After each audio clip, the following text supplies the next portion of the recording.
అస్సలాముఅలైకుం my friends, welcome to my recipe 78. ఇవాళ మన రెసిపీలు చూడబోయేది ఏంటంటే తోటకూర పెసరపప్పు. చాలా టేస్ట్గా ఉంటుంది, అలాగే ఉట్టిగానే అలా తినేవచ్చు, అంత టేస్ట్గా అయితే ఉంటుంది. ఇప్పుడు రండి ఫ్రెండ్స్, వీడియోకి వెళ్ళిపోదాం. ముందుగా ఇలాగ తోటకూరని సన్నగా కట్ చేసి బాగా కడిగేసి తీసుకోవాలి. ముందుగానే ఒక 50 గ్రాముల పెసరపప్పుని తీసుకొని ఒక 15 నిమిషాలకి ఇలా నానబెట్టేసుకోవాలి. అలాగే ముందుగా ఒక డేక్షాలో అయితే నీళ్ళు పెట్టుకొని వేడి చేసుకోవాలి స్టవ్లో. ఇలా వేడైన తర్వాత ఇలా పెసరపప్పుని బాగా కడిగేసి వేసుకోవాలి. ఇలాగా ఈ పప్పు ఉడికేలోపు ఇప్పుడైతే ఒక మిక్సీని తీసుకోవాలి. మిక్సీని తీసుకొని కొద్దిగా ఎల్లుల్లిపాయలు, 1/2 టేబుల్ స్పూన్ జీలకర్ర, సరిపడ కారం, అలాగే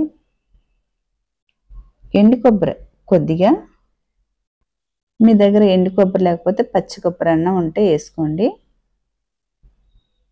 ఇలా వేసుకున్న తర్వాత నీళ్ళు లేకుండా కోర్స్గా ఆడించుకొని తీసుకోవాలి. ఇలాగా చూసారా, ఇలాగుంటే సరిపోతుంది. ఇలాగ ఆడించుకున్న తర్వాత ఇప్పుడైతే ముందుగా పప్పు అయితే ఉడకపెట్టాం కదా పెసరపప్పు, ఆ పప్పు ఎంతవరకు ఉడికిందో చూడాలి. వచ్చి బాగా మెత్తగా కాకుండా ఇలా పలుకుగా ఉడికించుకుంటే సరిపోతుంది. ఇప్పుడు ఈ నీళ్ళంతా వార్చేయాలి.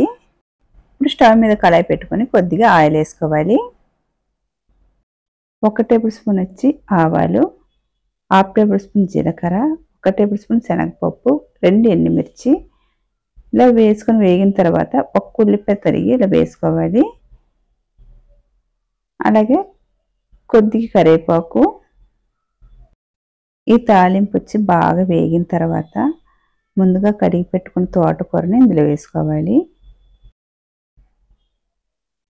ఇలా తోటకూరని అంతా వేసుకున్న తర్వాత బాగా కలుపుకోవాలి. ఇలా కలుపుకొని మూత పెట్టుకోవాలి. ఈ ఆకుకూర బాగా ఉడికేంత వరకు మూత పెట్టుకొని తీసుకొని కలుపుకొని ఉడికించుకోవాలి. ఇప్పుడైతే బాగా వేగిపోయింది. ఇలా వేగిన తర్వాత ఇప్పుడు ఒక 1/2 టేబుల్ స్పూన్ పసుపు వేసుకోవాలి. ముందుగా ఆడించి పెట్టుకున్న కొబ్బరి, వెల్లుల్లి, కారం ఆడించింది ఇందులో వేసుకోవాలి. అలాగే సరిపడ సాల్ట్. ఇలా వేసుకున్న తర్వాత బాగా కలుపుకోవాలి. ఇలా కలుపుకున్న తర్వాత 1 నిమిషానికి అయితే మూత పెట్టుకోవాలి. 1 నిమిషం తర్వాత మళ్ళీ తీసుకోవాలి. తీసుకున్న తర్వాత ఇప్పుడైతే ముందుగా ఉడికించి పెట్టుకున్న పెసరపప్పుని ఇందులో వేసుకోవాలి. ఇలా వేసుకొని బాగా కలుపుకోవాలి. మంట వచ్చి లో ఫ్లేమ్లో పెట్టుకొని ఇలా కలుపుకోవాలి. ఉప్పు, కారం అంతా సరిపోయిందని ఒక్కసారి చూసుకోవాలి. 1-2 నిమిషాలకి ఇలా కలుపుకోవాలి.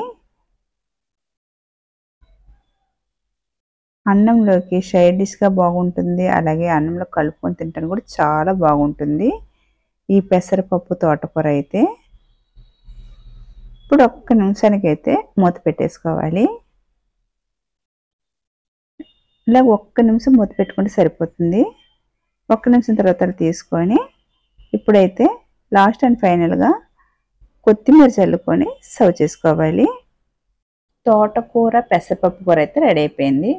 అన్నంలోకి సైడ్ డిష్గా బాగుంటుంది, అన్నంలో కలుపుకోవటానికి బాగుంటుంది, అలాగే పెరుగు అన్నంలోకి, రసంలోకి చాలా బాగుంటుంది.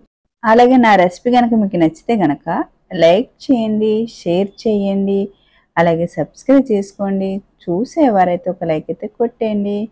బాయ్ ఫ్రెండ్స్, మరొక వీడియోలో మళ్ళీ కలుద్దాం. బాయ్.